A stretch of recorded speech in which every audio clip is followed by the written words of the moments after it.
नमस्कार। मिथुन राशि पर विस्तार से चर्चा करेंगे क्योंकि आने वाले समय में बृहस्पति मेष राशि से वृषभ राशि में प्रवेश करने वाले हैं।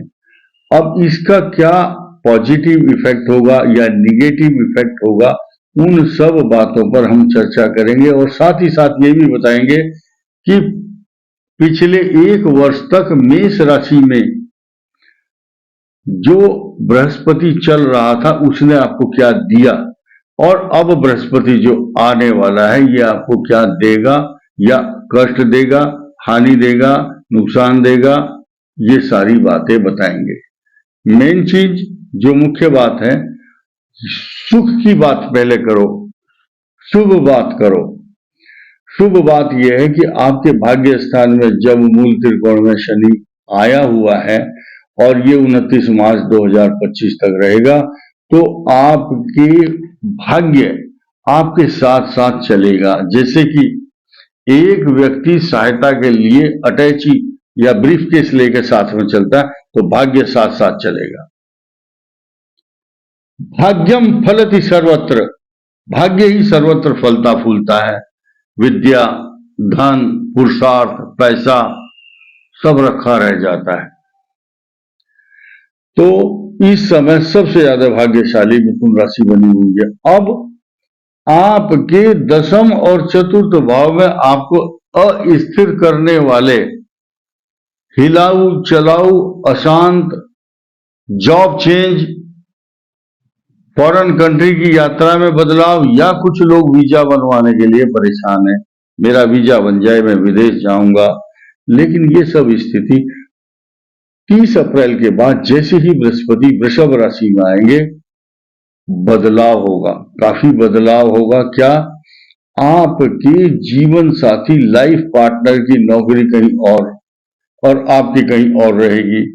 कभी कभी मिलना होगा, या अगर किसी की शादी विवाह रिश्ता होगा तो काफी दूर होगा, विदेशों में बात चलेगी रिश्ते की, शादी की, सगाई की।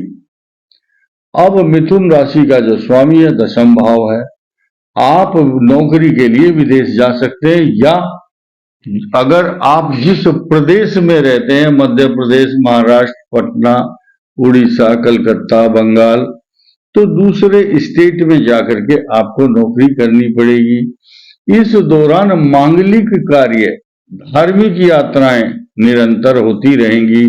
आपको शादी विवाह, मरण, जीवन, मुंडन, 13वीं अंत्येष्टि क्रिया, द्वादश भाव में जब गुरु आता है तो इस प्रकार के मांगलिक कार्य, किसी की अगर मृत्यु होती है तो वो जो अंत्येष्टि क्रिया, पगड़ी रस्म, ये सब जो आज की डेट में रिचुअल्स, जो परंपराएं हैं, वो भी एक जीवन का हिस्सा है, वो निभानी पड़ती है रस्में। इसीलिए उसको मांगलिक कार्य भी कहा जाता है, क्योंकि वहां पूजा पाठ, हवन आदि का आयोजन भी किया जाता है। तो 12वें स्थान में जब बृहस्पति आएंगे, तीर्थ यात्रा भी कराता है बृहस्पति। अब समस्या कहां है? शत्रु राशि में बैठा हुआ बृहस्पति आपकी कुंडली में बैठे हुए चतुर्थ भाव पर जो केतु है उस पर दृष्टि डालेगा, तो ये कष्टकारक ही रहेगा, क्योंकि बृहस्पति की जो वो राशि है, चतुर्थ भाव में केतु बैठा है जहां पर, वो शत्रु दृष्टि है और चतुर्थ भाव माता का है। मिथुन राशि वालों के को माता की चिंता, माता को कष्ट तथा घरेलू समस्याएं, घरेलू तोड़फोड़ या कोई नया निर्माण कार्य, रेत, सीमेंट, बजरी, टाइल लगाना, पत्थर लगाना, रिनोवेशन करना, या अधूरे पड़े हुए कार्य करना, या दीवार बनाना, नाली बनाना, छोटे मोटे कार्य जरूर होंगे। लेकिन मिथुन राशि के लिए ये बात बताना जरूरी है कि अगर आप नौकरी में हैं तो आपके स्थानांतरण, व्यवसाय में है तो व्यवसायिक बदलाव, पार्टनर के साथ विवाद, कुछ बदलाव की संभावना, आशंकाएं लगी हुई है। इसके साथ साथ आपको अभी तक बृहस्पति बहुत लाभ दे रहा था, उस रिसोर्सेज ऑफ इनकम में कुछ बदलाव और आपका जो काम करने का तरीका है उसमें आपकी परफॉर्मेंस में ज्यादा बढ़ोतरी होगी, ज्यादा मेहनत करोगे, लाभ एक्सपेक्टेशन के मुताबिक उतना नहीं मिलेगा, लेकिन फिर भी अकेला ग्रह शनि आपके भाग्य को नीचे नहीं आने देगा, भाग्य का उत्थान निरंतर करता ही रहेगा। सब ग्रहों के डिपार्टमेंट, सब ग्रहों के एक्शन, सब ग्रहों के स्वभाव, प्रभाव और बिहेवियर आपके साथ अलग अलग होते हैं। कुछ लोग ये कहते हैं कि अभी तो ये आपने खराब बताया, ये अच्छा कैसे हो गया? तो ये सब ग्रहों का डिपार्टमेंट अलग है, शनि अपना प्रभाव देता है, तो सब मिश्रित करके मिक्स जो प्रिडिक्शन है वो हम आपके सामने प्रोड्यूस करते हैं। इस बात को वही समझ सकता है जो ज्योतिष की बेसिक नॉलेज रखता है, बड़े बड़े अधिकारी और क्लास 1 अफसर और जो ज्योतिष के बहुत बड़े भागड़ लोग हैं, इस मामले में ज्योतिष की एक एक नस को जानते हैं, उनकी समझ में ये बात आसानी से आ जाती है।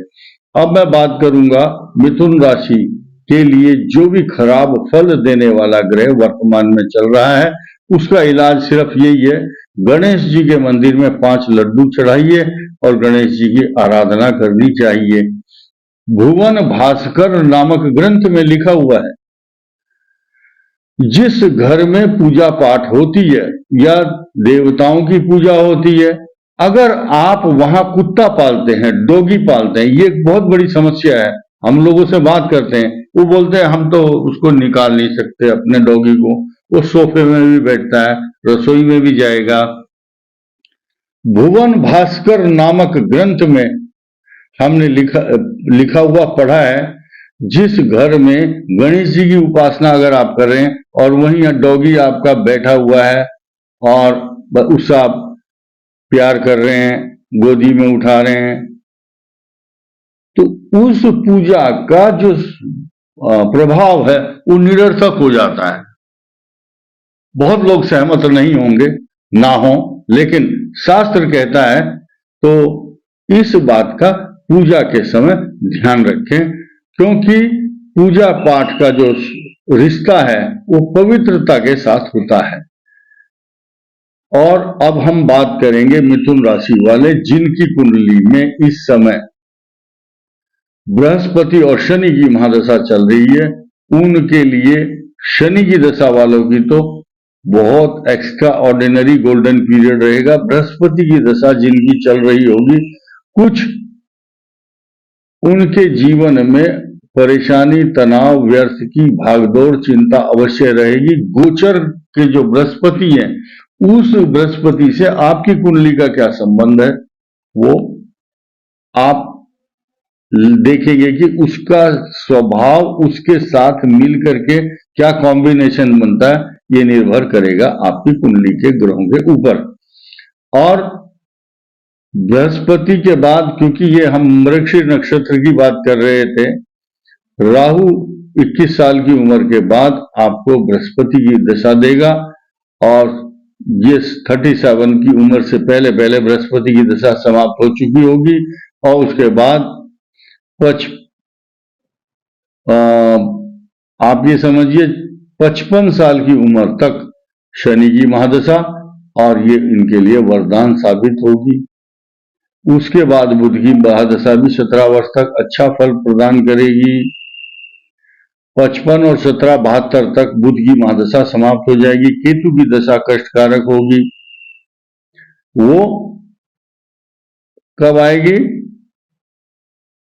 79 ईयर की एज में समाप्त हो जाएगी केतु। फिर शुक्र की महादशा इनके लिए अच्छा वरदान देगी, विदेश यात्राएं, शुभ कार्य, मांगलिक कार्य, धन दौलत सब देगी।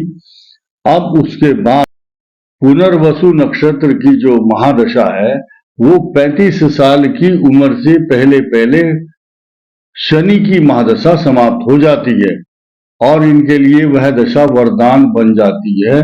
उसके बाद बुध की महादशा, चूंकि इनकी राशि का स्वामी बुध होता है इसलिए वह भी 35 और 17 52 साल तक शुभ फल प्रदान करती है। लेकिन केतु की दशा 52 से 59 तक कष्टकारक दशा मानी गई है, क्योंकि कुंडली में अगर गलत स्थान पर अष्टम भाव में 12वें भाव में अगर केतु है तो इन्फेक्शन, बीमारी, कष्ट, चिंता, परेशानी, तनाव तथा रोग उत्पन्न करता है। खास तौर से किसी गांठ, ट्यूमर के शरीर में होने की संभावना बनती है।